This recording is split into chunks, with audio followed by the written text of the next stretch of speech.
Let's start this round with our conversation on COVID-19 and fake news. Remember that when COVID-19 first broke, we started hearing all sorts of news, all sorts of theories, confirmed, unconfirmed, mostly unconfirmed, by the way, mostly fake news, by the way. And we kept educating you here on Nigeria Info every day. Every day.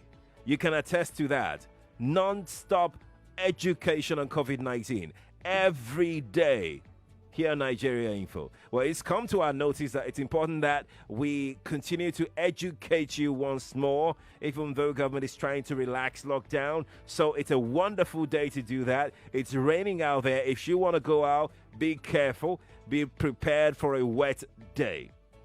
So, very quickly, it was great on the show last week because we did a Democracy Day series last week on the Crossfire, where we picked one sector after the other, day after day last week. We capped it all up with the president's speech last week, and we took your reaction on the president's speech. Well, this week on the Crossfire, let's start the week about fake news in Nigeria. It's a topic prepared and packaged by our partners, the BBC. Now, when COVID-19 first came to Nigeria, if you recall, an Italian and his taxi driver, they were involved. Days later, news that the driver had demanded a huge ransom to stop him from spreading the virus broke on social media, that the driver was trying to extort money. However, while the story turned out false, it was fake news. The young man wrongly accused of the act, who, by the way, bore no semblance of anyone, not even the taxi driver, has continued to suffer. Because his name just came up on social media that he was a driver. And he wasn't even the driver. He wasn't even the driver. Those were the big, huge fake news that got wild on social media. So you can go to the BBC News website to view the full report. They have a page there. As a matter of fact, we have joining us right now a software engineer from the BBC Africa, Olawale Malomo. He joins us right now from Skype. Wale, good morning to you. Yeah, good morning. Good morning. It's good to have you here, Wale. I'm doing okay. Thank you. Let's talk fake news this morning and the human cost. Let's begin by trying to find out, fake news, its effects on fighting COVID-19. You have been there. You have walked stories. You have verified stories. What are the effects of fake news in this fight against COVID-19, Wale? So fake news has always had a lot of potential to cause, and this has only increased during this COVID-19 pandemic period. There's so much misinformation out there on COVID-19 pandemic on social media. People usually believe anything they read on the internet, which kind of like makes it more dangerous. I know. I remember around the time when we had the first case of COVID-19 in Nigeria. There was a lot of misinformation out there about how chloroquine could actually cure coronavirus. Yeah. And people started buying in bulk, and people were actually consuming massive amounts of chloroquine as a measure to try and fight against COVID-19 period, as a measure to try and fight against coronavirus. And they ended up being hospitalized with chloroquine poisoning. True. Like people that were not sick before, people that had no issue before, they started consuming a lot of chloroquine because they had seen posts online saying chloroquine could actually cure coronavirus. And instead they ended up in serious situation in the hospital. That's just one instance. Another instance is with social distancing and washing of hands regularly. So this has been one of the measures that has been advised as a means to kind of reduce the spread of coronavirus. But there's a lot of social media posts out there, especially BCs on WhatsApp, saying COVID-19 is not real. This has only made people actually more careless. Right. So because people don't believe that coronavirus is real, they don't take the necessary precautions. So things like social media. So it is like social distancing. Right. Things like washing of hands, they don't think it's true. So they end up being careless and stop taking preventive measures. So this has a lot of dangerous implications. Right. For right. spread of coronavirus. Right. I'm glad, Wale, you mentioned social media because most of these fake news actually, usually get out, from social media. It's cheap to be on the social media these days. Once you have WhatsApp, you're on the social media. There are broadcasts going on every now and again. People don't even know how to verify this information. Wale, my question is, are we doing enough to make sure that we control the number of consumption of fake news, especially via WhatsApp and Facebook and other social media platforms? Because it seems like once you are killing one fake news, another one, what am I saying? 1K. Another 20 are already out there. You are still dealing with one fake news, another 20, they're out there already on the social media. Are we doing enough, Wale, please? Are we doing really enough? Okay, so I can't speak too much on this because the BBC is a bit impartial when it comes to social media regulation. Right. But what I can add is that there's a lot to be done, like on social media. Like you mentioned, there's a lot of Facebook, there's a lot of fake news on social media. You go to Facebook, you go to Twitter, you go to especially WhatsApp. You have like the BCs that we're always getting every now and then. There's certainly a lot that could be done. One of the things that could be done is like awareness on social media. Like try to educate people. Like people shouldn't necessarily believe what they read immediately on social media. They should always try to double check everything. Right now, Wale, some people still don't believe that COVID-19 is real because of so many things that they've heard, because of so many things that they've read, because so many things that they've watched on social media. I mean, nobody. I am not insinuating that there should be what do they call it now? Control of activities on social media, or social media should be censored. No, but what can people watch out for in trying to detect a fake news, for instance, especially on the social media? What are those signs that they should watch out for, Wale? So the first thing I would say is always be skeptical. Always be skeptical. That's the first thing. Whatever you see online, don't believe it at first. Your first instinct should always believe that this particular news is not true.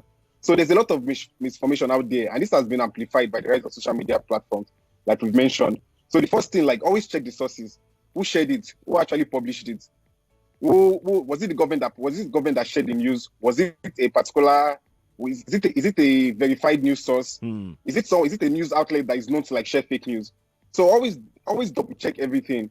Once you see something at first, don't believe it at first. Always try and check yourself. I mean, Wale, I'm glad that you mentioned double check and check who spread it. But I will take you up on that, Wale. One of the biggest fake news that we've heard this year was the issue of the 5G, and you have it on your website. I'm looking at the BBC website right now, and it's been debunked as fake, false news on the BBC website right now. But you got people, educated people, sharing this news. Is that not complicated? It is very, very complicated. It's very, very complicated. Which is why when it comes to fake news, or when it comes to things being shared on social media, we actually have to check the actual sources. So it's not enough for just normal educated people to share it and we always believe it. We have to actually check for authoritative sources like WHO or the NCDC or the Ministries of Health. Indeed, I'm glad you mentioned that, because we live in a society whereby once you have somebody that you trust say something, and that's what drives fake news the most. You see your friend, you trust your friend, and your friend tells you, okay, this is what is happening, and then you carry it hook, line, and sinker. Apart from verifying the source, what are the other things? Because I'm saying this because people we're too quick to spread news because we've heard it from a trusted source, a friend, a colleague, a mentor, a brother, a sibling, a father, a mother. We trust these people to give us accurate information. And while what you're saying now is that is not enough most times. We need to do some other things. What are those other things? What are those other steps that people should watch out for? Because there is a cost to spreading fake news, and that cost can be very, very severe. What are those things, other things that we should watch out for? So say for example now you have a particular picture and the person is saying this particular person is saying this particular picture, person is using a picture to spread fake news. Right. So one of the things that you can do is actually zoom into the picture or video and try to look for like clues to like provide more information on the particular video or picture. I remember there was a time around I think it was April or so. There was a video that was actually being shared online about a couple of a Kenyan couple and another Chinese couple like having a fight. People were saying that the Chinese couple were attacking the Kenyan couple in Wuhan in China because of racism, because they were blaming them for causing coronavirus. But this was actually not true. The video was an old video, and it was actually in New York. So part of how people were able to like detect that this was actually fake news was like seeing the signs on the street signs in the video. Right. So that's just one of the means that we can use to like detect fake news. Another way we can actually detect fake news is a technique called reverse image search. So this is offered by popular search engines like Google or Yandex or Yahoo image search. So what the platform they actually offer is a way for you to like check for the instances where an image has been used. So when you say a particular image, so you can reverse search it on Google, and it will tell you like, oh, this image was used at this particular period of time by this particular website. So if someone is saying there's a fire now in say for example Yaba, so if you have like a screen grab of the image, you can actually reverse search the image, and it might bring information like, oh, this particular like picture was actually used last year, and the picture is not real basically. So Wale, just to be clear, you're saying that apart from searching for words on Google, you can search for images as well by reverse searching for such images, fake stories and fake news. Yes. Fantastic. But Wale, there's something that I'm not clear about, and it bothers me a lot, and that is why people spread fake news. I mean, it must have originated from a point, right? So why do people spread fake news? So it's kind of like part of what a lot of times we kind of like get fake news like from our colleagues, from our friends, and from our family. And it's kind of like one of the most dangerous things about fake news. Like a lot of fake news is actually shared out of innocence. Like a lot of like personally for me, I get BCs from my parents every time. Like kind of like, oh, you should do this, you should do that. Oh, someone just sent this to me, and I'm sure we've all gotten that. Yes, before. I'm actually have to threaten my parents. Stop sending me messages. I'm going to like block you. So a lot of times, like fake news is actually shared from a point of concern. Right. So while I can't speak about like the actual like motive of like people that of actually like fake news peddlers. So sometimes it's kind of like misinformation. Like people don't actually verify what they read. They just kind of like see it from a particular source. Maybe it's shared on their WhatsApp group. Or maybe a close colleague kind of like sent it to them. And the next thing you know, they kind of like share it out of concern. Like, oh, I want you to be safe. I want you to be safe. That's the reason why I'm actually sending this to you. So I know that there is BBC. You have a page dedicated to this. How can people get to this page and find out some of these stories? And how can people, also be up to date with maybe there's a current fake news going around? How can they get to the page and be up to date as to the current trend of fake news in town? So thank you for mentioning this. You can go to bbc.com/Africa. Then on the home page there, you will see the particular like feature, like how to detect fake news and latest fake news, debunking the latest fake news on the continent. You can also follow us on social media at BBC Africa to like the stories that we've debunked already. Fantastic. Yep. Wale, thank you so much for joining the Morning Crossfire today. Thank you. Appreciate it. Thank you very much. There you go, Lagos. Olawale Malomo is a software engineer from the BBC.